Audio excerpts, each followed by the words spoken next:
Hey friends, welcome back to the Craft Castle. Today we are going to be sublimating on acrylic and wood. I have been seeing these tags everywhere on social media, on Etsy, and they are so stinking cute. But I haven't been able to figure out how in the world are they getting the coolest pattern of acrylic and wood. And I finally figured it out.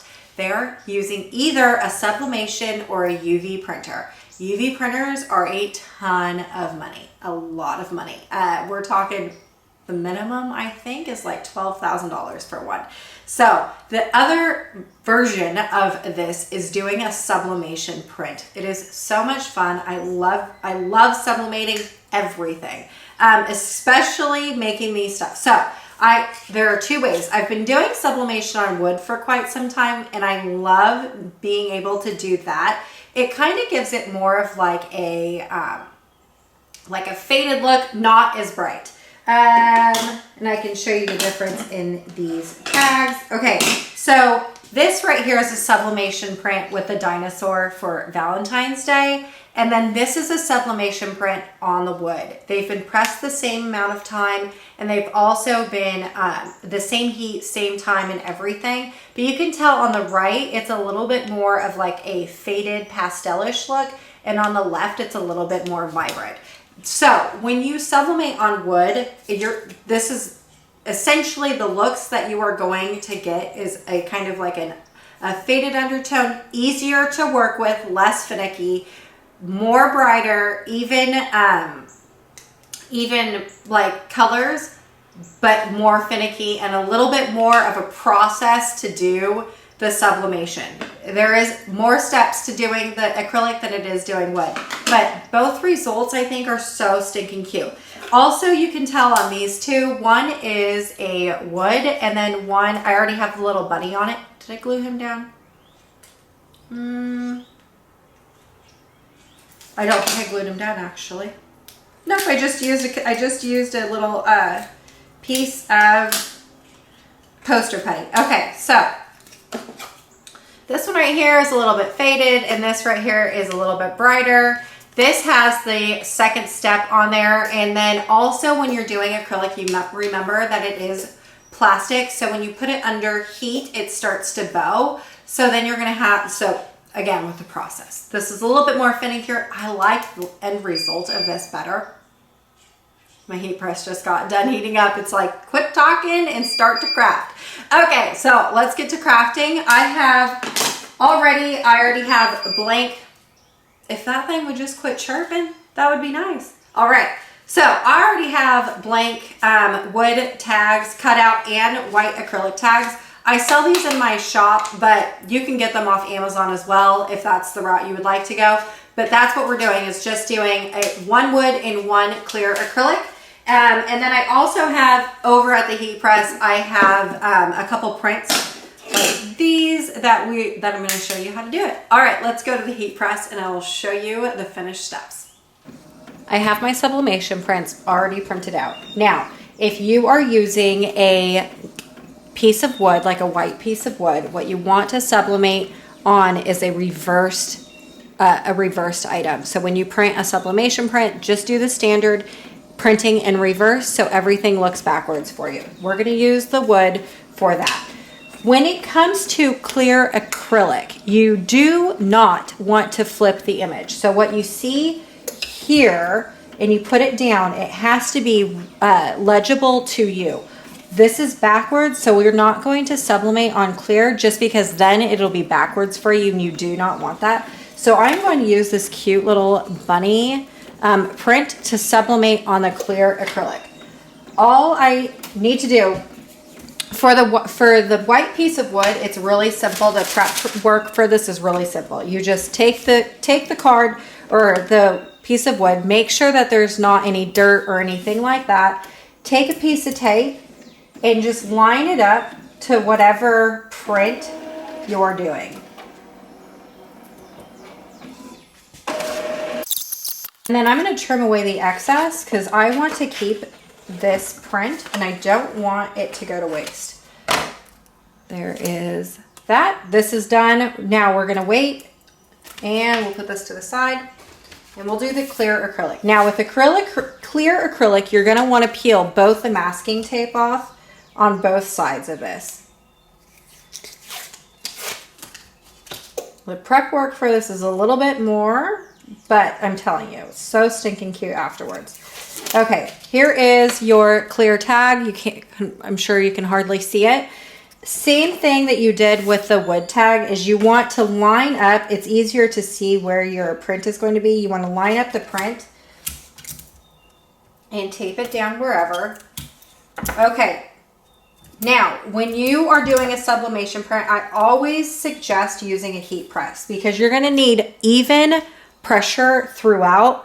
Using an easy press, it can kind of move on you. You might not have even pressure, but if you are doing acrylic, remember what I said earlier about it bowing because it's plastic, you are going to need something heavy to put on top of the clear acrylic tag or whatever acrylic you're using to hold it down and re-flatten it because it is plastic, it will start bowing. So you need something heavy to push down and you have to do that until the tag is cooled. So if you have another heat press that you have, leave that one cold and we're gonna go from here to the hot press into something heavy to hold down the clear acrylic.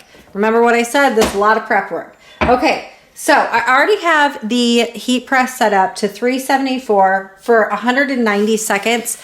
I'm only going to do it for a minute and then I'm going to open it up and I always peek to see, like, you know, just a little peek to see if my sublimation print is looking good or not. If it's not, then I'll hold it and then I'll clamp it back down and then go a little bit longer. But 374 for about a minute should be perfect.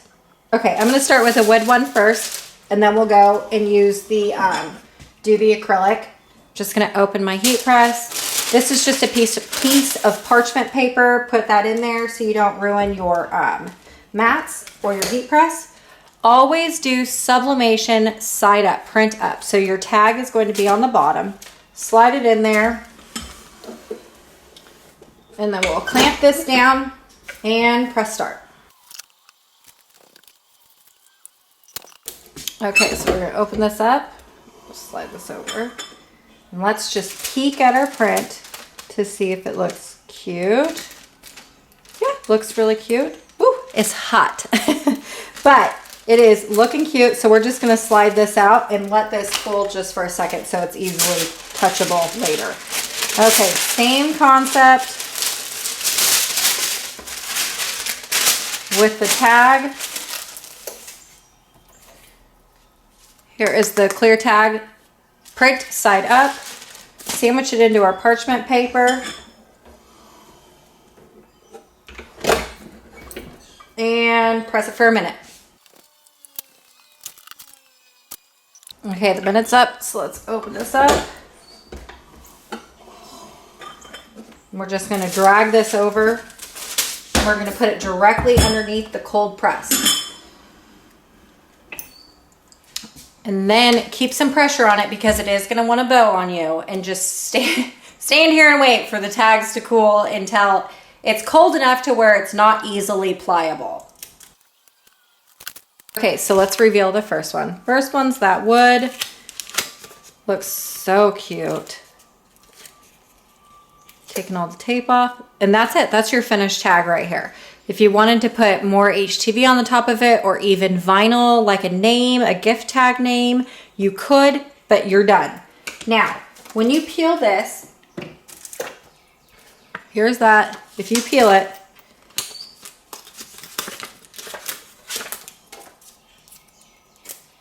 it doesn't look like there's anything on there, which is quite a bummer when you've done this. It's the same thing that happened to me. Now there's going to be like a little bit of film left, so you are gonna wanna wash this. So let me go and wash this, I'll be right back. All right, I am back. Here is the tag, it's washed. It still looks like there's nothing on this. So now what you're going to need is just a piece of white HTV. You could also do vinyl if you had it, but when you layer this on top, then all of a sudden you can see a little bit of the bunnies. This is exactly what you want. So then using more heat transfer tape just to hold it down into place.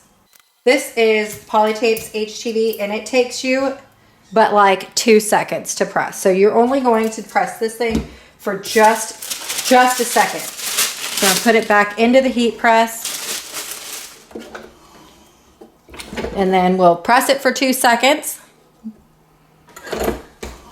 and then take it out, drag it back over into your cold press, and flatten it back out again. Make sure and do that or it's gonna start bowing.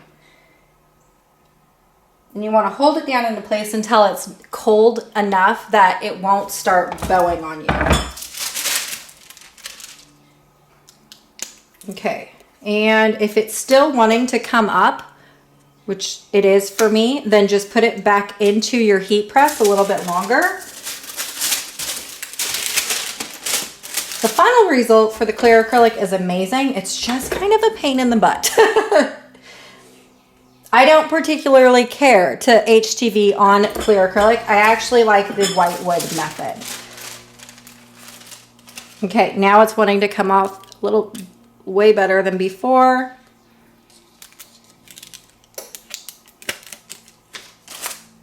There is the back, and here is the front, and now you can see the bunnies. Okay, so the end result is that you get